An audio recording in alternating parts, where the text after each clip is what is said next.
Selamat siang, kembali lagi di podcast dokter kita bersama saya Dokter Hasmi. Hari ini kita kedatangan tamu spesial, Dokter Kartika Dwi Septining Tias, spesialis anak. Beliau saat ini bekerja di Rumah Sakit Tebet. Hari ini, Dok, Ya, selamat siang. selamat siang. Kita mau ngebahas, menurut saya sih ini topik yang eh, akan sering ditemui ya, Dok, Ya, sehari-hari, ya. baik kita sebagai dokter dan juga mendengar podcast dokter kita sebagai mungkin anak orang tua, sebagai seorang kakak atau adik itu sering kita temui baik pada orang dewasa, remaja atau saat ini mungkin kita lebih fokus ke anak ya. Anak. Kita mau ngomongin demam. Ya, Ya, demam itu sering banget ya, Dok ya. Maksudnya sering kita temui, sering terjadi dan sangat bervariasi ya, Dok ya. iya. Kalau dokter sendiri pengalaman sebagai dokter anak, demam itu dokter melihatnya seperti apa, Dok? Demam ya. Mm-mm. Ya, sebetulnya demam itu merupakan kondisi, dia itu bukan penyakit ya. Bukan Bukan penyakit. penyakit. Ya. Dia merupakan kondisi dari kesehatan tubuh suatu anak ya, suatu manusia pada dalam hal ini anak ya. Ditandai dengan apa? Kenaikan suhu yang dapat kita ukur dengan termometer. Ya, kenaikan suhu berapa? Ya, paling lebih dari 1 derajat Celcius dari suhu rata-ratanya dia. Suhu Nah, rata-rata. suhu rata-rata dia tuh berapa? Ya, tergantung ngukurnya di mana dulu ya. Nah, Oke. kan ada berbagai tempat tuh buat Oke. mengukur suhu ya. Jadi nggak asal kalau kita punya termometer yang direkomendasikan ya termometer yang elektrik ya, yang Elektrik. apa digital lah istilahnya. Oke. Ya, ada 3 tempat yang kita dapat ukur. Salah satunya yaitu aksila. Oke, berarti di ketiak, Nah, di ketiak ini, kemudian di rektal. rektal, di Nah, anus di berarti dubur ya. ya. Dubur, Satu lagi di membran timpani, berarti di sini, di Baik. dalam telinga. di telinga. Jadi Ah, memang ya. si termometernya sendiri udah ada beberapa jenis ya, Dok ya. Ada yang Ya. hanya bisa ditempel saja, ada yang bisa dengan sinyal inframerah dia ditembakkan di telinga Ya, atau atau malah di dubur. mungkin yang jarang di dubur ya, Dok ya. Ya, itu harus punya alat sendiri ya, nggak bisa dipakai semua orang Ganti-gantian nggak boleh, satu-satu. Dok. Dan Jorok dong. itu suhu berapa ya? Kalau Ya. di aksila dengan si Ya. membran timpani ini Beda, Dok ya? dikatakan demam itu ya di atas 37,5 sebetulnya. 37,5 Jadi normalnya kan Celcius. 36,5 sampai Ya. 37,5. Ya. Jadi kalau anak saya suhunya 371, Dok. Mm-mm.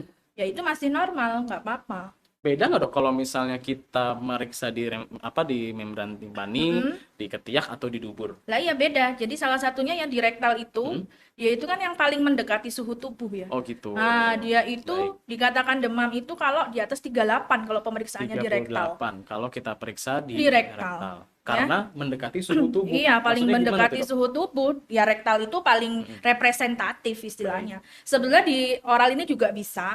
Ya, itu juga sama juga Oke. di atas 37,5 juga sih, 37,5. tapi yang paling mendekati si rektal itu. Tapi kan kalau yang umum, bukan yang umum ya, Dok, yang tidak merepot mungkin di ketiak atau di membran timpani itu jadi nggak sensitif atau gimana tuh, Dok?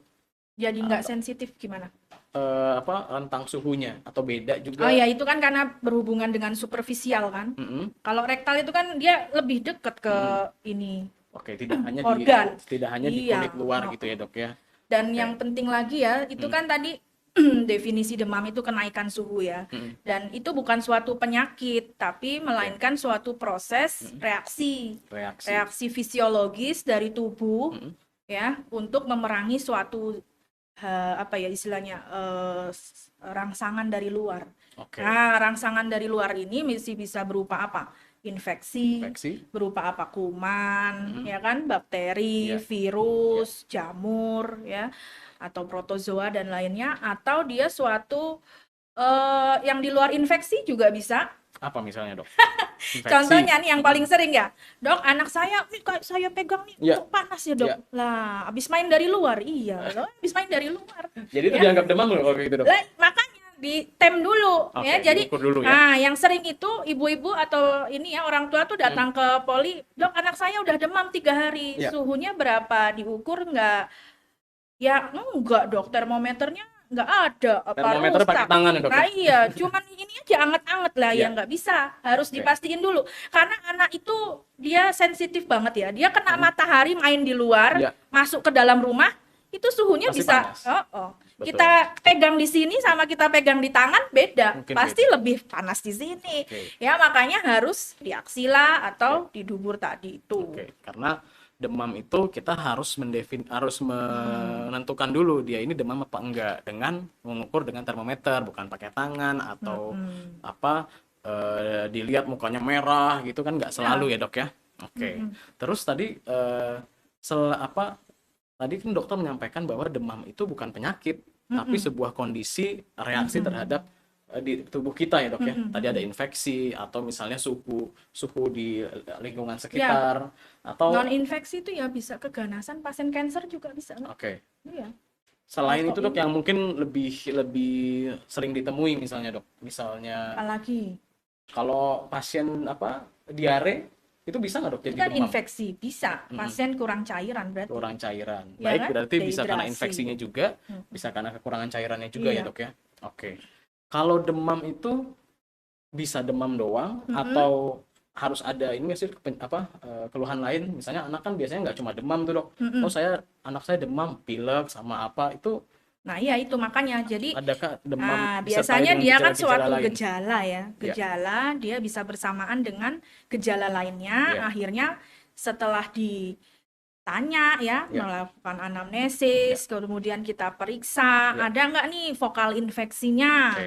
Ya, kan ada demam yang demam aja, Demam nggak ada saja. radang tenggorokan, nggak ada, aman, batuk pilek nggak ada, ya kan? Oke. Terus mual, muntah, mencret nggak ada dok, tapi anak saya cuma demam aja, bisa nggak? Karena infeksi, ya, Ya, bisa. bisa. Berarti sesuatunya itu ya di dalam darah, Oke. ya kan? Toksemia atau infeksi virus, Oke. demam berdarah kan nggak ada ininya. Oke. Ya Tidak. kan? Jadi Nah, bisa disertai dengan gejala ya, lain atau dia ya demam misalnya saja ada sendiri ya. tanda local sign ya, jadi Ya. demam dengan tanda khusus ya, misalkan ada infeksi saluran napas ya berarti karena itu, ada infeksi saluran cerna berarti dia ada nyeri perut, ada Berarti diare gitu. kalau tadi dokter sempat menyampaikan ada vokal infeksi atau infeksi Atau di tidak, satu bagian tertentu, misalnya dia demam tapi disertai dengan pilek atau disertai dengan batuk, berarti mungkin ISPA jadinya. demamnya dari infeksi di Infeksi saluran saluran atas. Atau misalnya Iya. dia ada diare juga nih dok, demam sama diare, berarti mungkin Ya karena infeksi saluran cerna atau karena dehidrasinya. ya disertai dengan demam ya. Iya. Oke, jadi kita juga berarti untuk pendengar podcast dokter kita, orang tua atau yang di sekitar ada anak, itu selain demamnya kita perhatikan juga gejala-gejala Gejala lain yang yang juga muncul bersamaan dengan demam. Gitu ya, Dok ya? Jadi nanti ya penata laksanaannya selain menurunkan demamnya Ya. juga mengatasi Penyebabnya tadi. penyebabnya. Oke, jadi karena gitu. demam itu sendiri tidak berdiri sendiri ya, Dok Iya. ya, kadang-kadang gitu. Oke. Ya intinya sih kalau kita mau ngobatin anak demam, Ya. targetnya bukan suhu normal, Oh, gitu, tapi Dok. menyamankan dia. Oh, Kalau misalnya kita harus normal dia ya berarti sembuhkan penyebabnya, Oke. atasi penyebabnya. Misalnya gimana dok, bikin yang targetnya itu anak nyaman tuh gimana dok? Maksudnya? Anak nyaman, ya seenggaknya gini. Kalau anak dengan demam tinggi ya, itu pasti nyeri kepala, Oke. ya kan. Terus dia lebih irritable. Orang tuanya juga nyeri kepala ya dok ya. Terus anaknya nggak Ya, nggak terus turun-turun anaknya demamnya. juga apa ya? Dia lebih sering tidur Oke. atau malah nggak bisa tidur, Oke. ya kan, gelisah. Baik. Otomatis nafsu makan juga menurun, Oke. ya Nah, kan, itu nggak juga mau. sering dikeluhkan ya dok ya. Lah, Nafsu iya. makan anak. Iya. Oke. Jadi kalau misalnya ada anak demam, tapi dia masih tidak rewel, tidurnya enak, mainnya, aktivitasnya juga biasa, makan minumnya baik, Bisa, itu bisa. gimana tuh dok? Nggak apa-apa? Nggak apa-apa. Nggak apa-apa ya Nggak dok? apa-apa, tapi ya tetap ditata laksana demamnya. Baik. Ya, kalau memang ada indikasi, misalkan suhunya udah lebih dari 38, Ya. ya, jadi kan demam itu kan di atas 37,5 itu kan 37,5. subfebril, Ya. ya. Kalau di atas 38 sampai 39 itu kan demam Ya. mild ya. Tapi kalau di atas 39 sampai 41 itu kan demam tinggi. Ya. Kalau di atas 41,5 hiperpireksia. Ya. Nah, yang harus diantisipasi hati-hati kalau sudah terjadi demam di atas 41,5. 41,5. Nah, Itu itu kayaknya harus 38 ibu-ibu juga udah ya, pada panik tuh, Dok. jadi harus cepat diturunkan. Jadi kita harus ukur kenapa? Karena demam yang semakin tinggi itu juga semakin berbahaya. Bahaya. Nah, tadi kita sempat ngomong kalau Mm-mm. anak demam tapi aktivitas makan masih Masih bisa, bisa, itu ya nggak cenderung apa-apa. tidak bahaya, Dok. Nggak apa-apa. Kalau yang bahaya Mm-mm. di atas 41,5 Mm-mm, atau mm-mm. ada tanda-tanda lain, Dok, yang menunjukkan ini bahaya nih Nah, demamnya. tanda bahayanya itu ya anaknya udah kejang. Oke. Nah, ada tuh anak 38 aja udah kejang. Kejang sama menggigil beda nggak, Dok? Ya beda. Kalau kejang kan anaknya nggak sadar. Oke. Kalau menggigil kan anaknya masih bisa mama Oke. gitu ya. Jadi- Tapi kan kalau Hah? kejang kan ya matanya mendelik, Mendelik. kaki tangan kelojotan. Ya itu general ya. Tapi Ya. ada yang cuma sebelah Tangannya doang saja. gitu kan. Ya Oke. macamnya. Intinya kejang karena demam itu Ya. saat kejang dia tidak sadar. Setelah kejang dia baru sadar, baru Oke. nangis. Membedakannya gitu ya, Dok ya. Ah. Jadi ada kan kita sering ketemu ini kejang nih, Dok, tapi rupanya itu hanya menggigil. Jadi kita harus Nah, iya, itu harus pastiin dibedakan dulu. juga ya, Dok ya. Ya, Oke. karena salah satu gejalanya juga seperti orang kedinginan tuh anak demam Iya. tuh. Ya, Iya. itu pas lagi suhu mau naik biasanya. Jadi malah menggigil itu kan kadang-kadang kalau orang dewasa mendeskripsikannya Mm-mm. kita malah kedinginan nih, tapi kalau diukur suhunya tinggi. Kalau anak-anak gitu juga nggak sih, Ya Dok? iya sama. Sama Pas ya? lagi mau naik apalagi biasanya. Malah Makanya masih cepat-cepat diturunkan Oke. ya. Dan ya penata laksanaan demam kan ya nggak cuma Baik. dikasih obat aja, Obat demam, apalagi tidak hanya coba obat lingkungannya juga. Iya. Ya, jadi disejukkan lah. Kalau Oke. perlu dinyalakan pendingin ruangan. Oke. Pakai kipas, tapi ya jangan banter-banter kipasnya. Oke. Ya, terus kalau perlu dikompres. Kompres. Dikompres dengan suhu yang apa? Suam-suam kuku ya, air hangat Bukan aja. yang panas Ya, atau malah bukan. air dingin nggak boleh, Dok? Nggak boleh juga. Oke, Yang jadi- ekstrim-ekstrim nggak boleh. Intinya kan kita ingin menormalkan suhu, maksudnya Oke. ingin membuat suhu anak itu sama seperti yang kita berikan Oke. kan. Jadi kalau mengkompres itu bukan harus pakai air dingin atau air panas, malah Air biasa air aja. biasa. Malah relatif kayak anget biasa aja gitu, Iya. nggak yang hangat banget gitu, Baik. enggak. Itu kalau kompres di jidat, di Ya atau di mana, semua Dok? permukaan-permukaan ini nih, jidat, terus ketiak, Ketiak. dada, perut, selangkangan, Oke. ya. Jadi nggak cuma di jidat dong ya? Ya enggak, Oke. yang Bisa biar di beberapa rata. tempat. Heeh. Baik. Ya, biar rata kan. Jadi kadang ini panasnya cuma di sini ya semuanya diiniin. Nanti kalau sininya udah adem, sininya panas gimana? Baik. Jadi kalau pakai apa AC pendingin ruangan atau kipas itu juga nggak apa-apa, Dok, karena kan Nggak apa-apa. harus diselimutin tebel gitu. Nah itu Gimana tuh, Dok? juga salah satunya ya jangan diberikan baju yang tebel-tebel ya. Baju yang tebal-tebal atau yang Nah, mungkin lebih apa, intinya terlalu yang ketat membuat gitu, dia Dok. jadi berkeringat. Itu nggak boleh, Nah Dok. iya, malah jadinya kan penguapan panasnya malah terhambat, Jadi malah nggak turun ada nanti. pemahaman yang mungkin agak keliru ya, Dok Tipis-tipis ya. saja bajunya tipis, terus yang nyaman, yang menyerap keringat. Ya. Ya, terus aktivitas fisik sebetulnya sih kalau disuruh tidur ya semau anak ya, tapi kebanyakan anak sakit itu memang Oh, maunya lemas, tidur. ya. Tapi kalau dia masih mau aktivitas biasa ya nggak Nggak apa-apa. apa-apa. Nggak harus Ya. harus tidur. Iya, nggak apa-apa. Selimutan tebel. Nggak signifikan juga kok kalau disuruh tidur pasti demamnya turun Iya, ya, enggak. iya. Ya, jadi atasi penyebabnya. Kalau memang dia karena kurang cairan ya atasi cairan. Harus cukup Kalau minum dia ya. karena Iya. ada infeksi, selain obat demamnya menurunkan ya atasi infeksinya. Selama Baik. infeksinya nggak diatasi ya dia pasti akan demam-demam Oke, terus. jadi penyebabnya juga harus kita cari tahu Heeh. ya. Nah, Dok, kalau tadi sempat menyinggung tentang kejang pada demam, Mm-mm. banyak nggak sih, Dok? Sebanyak apa sih, Dok, anak yang demam jadi kejang? Atau semua anak tuh bisa kejang dari bayi sampai udah remaja gitu bisa kejang juga, Dok? Atau gimana sih, Dok? Kalau kejang demam itu kan onsetnya kan 6 bulan sampai 6 tahun kan. 6 bulan sampai 6 Nah, tahun. itu kan karena Ya. istilahnya belum matangnya saraf. Oke, ya. jadi Ya, berhubungan kalau dengan- kurang dari 6 bulan Ya. itu masih mungkin kejangnya bukan karena kejang demam. Oke. Jadi karena proses ada infeksi di intrakranial atau yang lain Intrakranial itu artinya di di infeksi dalam di kepala. otak ya, Dok ya. Kalau lebih dari 6 tahun masih kejang juga. kejang. Kalau dia demam juga kita namakan kejang demam. Plus itu harus dievaluasi lanjut ya, pemeriksaan Mungkin ada ya seperti penyebab rekam yang otak lain. dan lain-lain. Karena Oke. lazimnya kan sampai 6 tahun dia sudah tidak ada gitu. Karena semata-mata ya proses pematangan sarafnya tuh udah selesai dan dia tidak ada hubungannya dengan proses di dalam kepala. Jadi nggak Infeksi usah ya, takut. atau apa. Iya, bukan sesuatu yang membahayakan kalau memang dia beneran kejang demam loh ya. Oke. Karena beda kejang demam dengan kejang yang Disertai demam. infeksi intrakranial. Apa itunya? Apa dok? Kuncinya. Nah, ini juga biasa nih Apa? ditanyakan orang tua nih ya. Kalau kejang demam itu ya habis kejang dia sadar. Iya.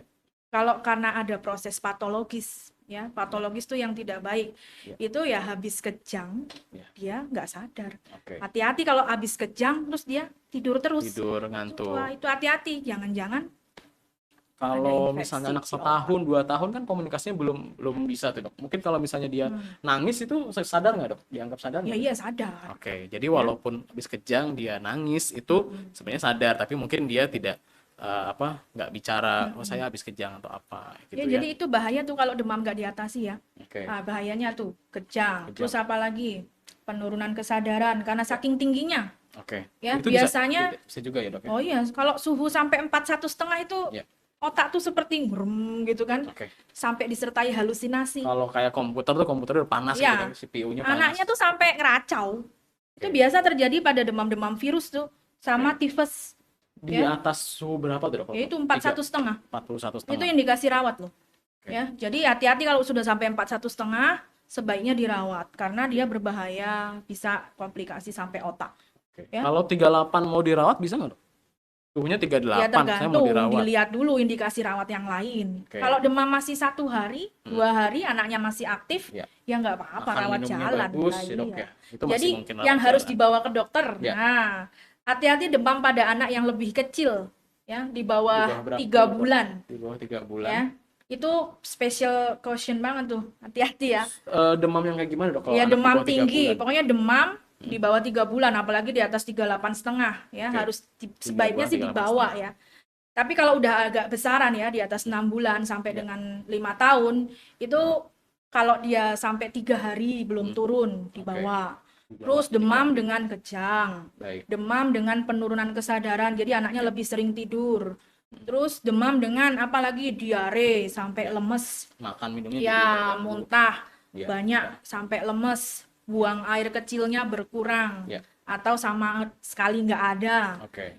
Terus demam dengan sampai anaknya sesak. Nah, jangan-jangan itu ada Sesak. infeksi paru kan. Oke. Ya, Jadi demam tadi disertai demam sesak. disertai gejala-gejala yang lain ya dok ya. Biru. Terus Kebiruan tuh gimana maksudnya dok? ya sampai ujung-ujungnya itu kalau saking tingginya kan sampai kuku, Artinya jari kaki itu sampai seharusnya biru semua itu. ujung-ujung jari itu kemerahan dok ya. Iya. Kalau kebiruan itu artinya Darahnya, aliran suplainya darahnya nggak lancar. terganggu. Nah itu berarti juga bahaya. Ya. Itu tanda-tanda yang harus diingat. Kita harus ke dokter ya, Demam dok ya. lebih dari 41,5 tadi ya, sama demam lebih dari 7 hari. Jadi atau enggak demam naik turun, tapi lebih 7 hari itu enggak selesai-selesai, itu juga harus dibawa, hati-hati. Oke, di atas 7 Kadang hari. sembuh, kadang enggak, Ya. tapi sampai semingguan lebih nih dok ya harus dibawa juga. Naik turun ya.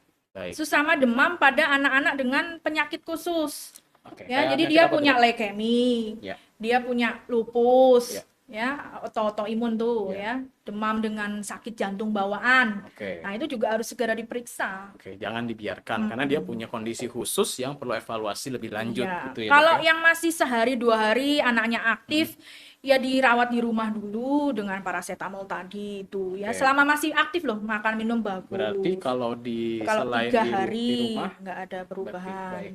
Berarti kalau di rumah Baru kita bisa memberikan obat penurun panas. Mm-mm. Apalagi dok yang perlu dok? Selain obat, Mm-mm. tadi kompres bisa ya dok ya? Ya, kompres, Terus lingkungan udara ruangannya disesuaikan, sejuk, pakaian, pakaiannya yang tipis, makan ya, minumnya harus menyerap cukup. keringat, nutrisi cairannya yang cukup. Ya. Ya. Itu yang perlu diperhatikan Oh, ya. Oke, terus kalau misalnya itu sulit, masih ada masih ada kondisi yang tadi seperti disampaikan ya, sulit makan atau suhunya lebih tinggi atau sudah beberapa hari terus ke dokter, baik nantinya dilanjutkan rawat jalan atau perlu rawat inap ya dok Iya. ya. Baik. Nah, tadi dok kita kan udah ngomong panjang dok, demam sampai A sampai Z, tapi kadang-kadang di rumah itu orang tua panik dan lupa dok untuk mengukur suhunya, ya Iya. kan? Tadi berapa suhunya Bu di rumah? Nggak tahu. Jadi kita Harus harus punya termometer ya dok ya. Minimal yang ditembak-tembak boleh nggak, Dok? Atau lebih baik yang digital aja. digital yang sebaiknya ditempel ya, yang Dok ya? terus nempelnya juga harus bener ya. Oke, kita Ujung logamnya itu mana? Coba oke, ada. kita coba Ini. ya. Kita Soalnya kebanyakan kadang berikan suhunya contoh. normal, Dok, tapi ya dipegang kok anaknya panas. Oke, ya. misalnya Nah, ini manekin bayi, Mm-mm. ini ada termometer digital yang ditempel ya, Dok ya. Mm-mm. Kita boleh nggak, Dok? Misalnya ini masih pakai baju, kita taruh di sini. Ya nggak kita- boleh. Jadi harus dilepas Harus dulu ya, Dok. bersentuhan dengan kulit Oke, ujung jadi logamnya ujung ini. logamnya Iya. harus bersentuhan dengan Kulit ketiak. kulit ketiak. Dan Oke. jangan nyeblos juga ya, istilahnya nyelos ke sana kan. Oke. Kadang ininya doang yang dikebit. Iya. Tahu-tahu ininya di belakang. Oke, jadi harus benar-benar diperhatikan. Ini nggak boleh ini begini. Iya, jadi nggak ada gunanya kalau kayak gitu. Harus ininya di sini. Iya. Terus baru dikebit. Nah, Oke. sampai nanti dia bunyi. Iya. Titit. Nah, ini berapa suhunya? Kalau yang di mulut itu gimana, Dok? Berarti Sama. diemut aja gitu? Iya, tapi ya khusus ya. Maksudnya Oke. jangan satu termometer bisa Iya. buat mulut, bisa buat ketiak, nggak boleh.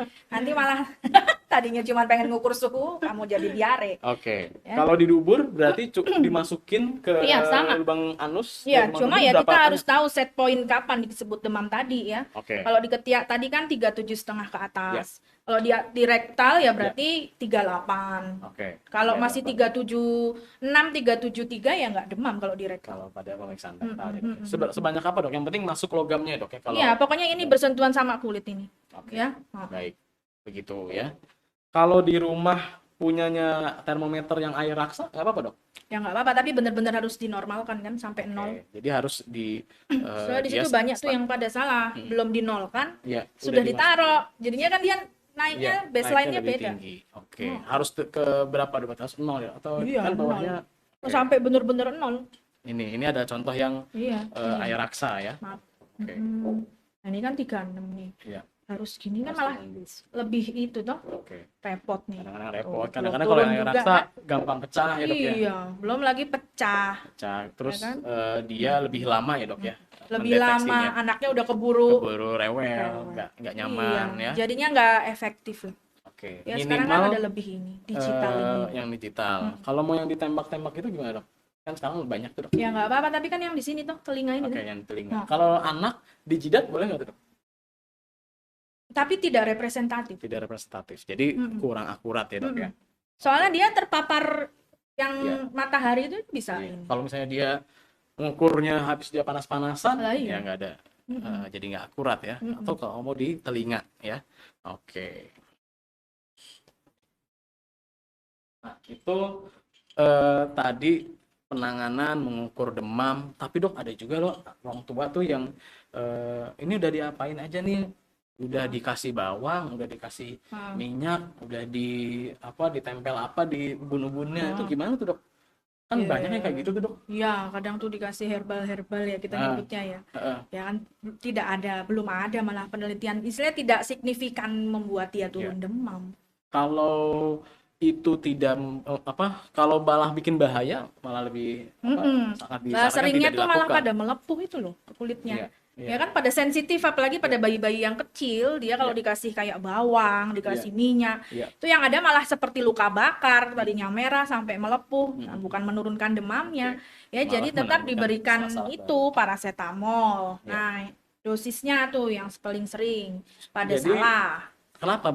Kayak salahnya gimana contohnya, Dok? Ya, jadi dok ini kok anak saya udah dikasih obat, udah dikasih cairan, Ya. masih juga belum turun. Ya. Ya, coba ditanya dulu nih saya biasanya, ngasihnya berapa dosisnya? Oh, setengah sendok, Setengah sendok. padahal Sendoknya sendok beda. takar, Ya. ya kan? Padahal berat badan anak ibu Ya.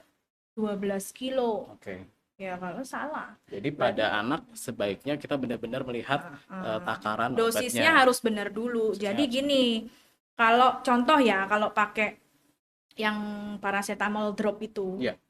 itu kita ikutin aja berat badannya. Oke, Ya, ini penting banget ini. Soalnya seringnya pada kurang dosis. kurang dosis. Nah, tapi karena kurang dosis, dia nggak tahu, yang ada anaknya nggak turun-turun, akhirnya ya racikan bumbu-bumbu tadi ikut masuk tuh, ya. Ya, jadi dosisnya tuh misalkan anak 6 kilo. Ya. Dosis paracetamol kan 10 sampai 15 mg per Baik. kilo. Anggap aja pakai dosis bawah ya 10 mg ya. Berarti kan 60 mg. Ya. 60 mg kan kalau di paracetamol drop tuh 0,6 Ya. mili. Ya. Jadi samain aja berat badannya. 6 kilo 0,6 mili. Ya kan? 8 Satu kilo kali pemberian itu, Dok, ya? 0,8 mili setiap kali pemberian. Iya. 3 kilo 0,3 mili. Gampang kan? Mereknya apa aja sama ya, Dok ya? Sama. Kalau ada Paracetamol paling aman. paracetamol paling aman. Ya. Kalau ada yang lain, Dok, misalnya kayak obat demam lain, misalnya obat ibuprofen, itu nggak apa-apa, Dok? Nggak apa-apa. Nggak apa-apa ya? Tapi yang paling aman sih tetap paracetamol ya kalau untuk ya. keluhan gastrointestinal ya. Baik. Semuanya sebenarnya sama-sama punya efek samping. Ya. Tapi tetap yang paling aman paracetamol. Baik. Ibuprofen kita bisa memberikan, kombinasi juga bisa, tapi harus dengan ini ya, pengawasan juga ya. Karena biasanya kalau yang kombinasi itu, misalkan sekarang paracetamol, habis Ya. itu ibuprofen ya itu kan banyak ya kayak Ya. gitu ya. Lah itu kalau salah dosis, Ya. terus salah interval, malah jadi efek sampingnya tambah banyak, Baik. ya kan? Jadi kita perlu waspada, tapi jangan sampai ceroboh juga ya, Dok ya? Ya. Oke. Terus dosisnya itu ya bisa diulang tiap 4 jam. Oke. Ya, jadi kalau belum 4 jam dia udah masih belum turun, ya Masih ditunggu bisa kita dulu. ulang. Oke. Ya, Kalau ditunggu mau dulu. buru-buru kasih Baru- lagi? Ya, misalkan baru dikasih, terus 2 jam kemudian, misalkan dikasih 38,5 nih, dikasih. Dok, kok 1 jam jadi 39? Ya. Tenang, jangan dikasih dulu. Oke, Cara yang sabar. lain, tadi apa? Kompres, kasih Oke. minum yang sering. Cukup ya, Dok ya? Ya kan? Oke. Suhu ruangan didinginkan ya, karena obat itu juga kerjanya belum selesai. Betul. Ya kan? Dia kan dosis puncaknya bisa sampai 4 jam di Betul. dalam Jadi kita darah. sebagai orang tua atau sebagai kakak yang punya adik juga harus sabar ya. Sabar, kalau bingung tanya ke dokter, terutama ke dokter di rumah sakit Tebet. Baik, sepertinya kita juga sudah cukup panjang lebar membahas tentang demam. Kalau ada pendengar podcast dokter kita yang mau tanya-tanya tentang demam, bisa berkonsultasi langsung dengan dokter Kartika di Rumah Sakit Tebet. Baik, terima kasih banyak dokter Ya, Kartika. sama-sama, Sepertinya Dr. kita Hasmi. sudahi untuk hari ini. Jangan lupa untuk subscribe, like, dan share podcast dokter kita. Terima kasih, selamat siang.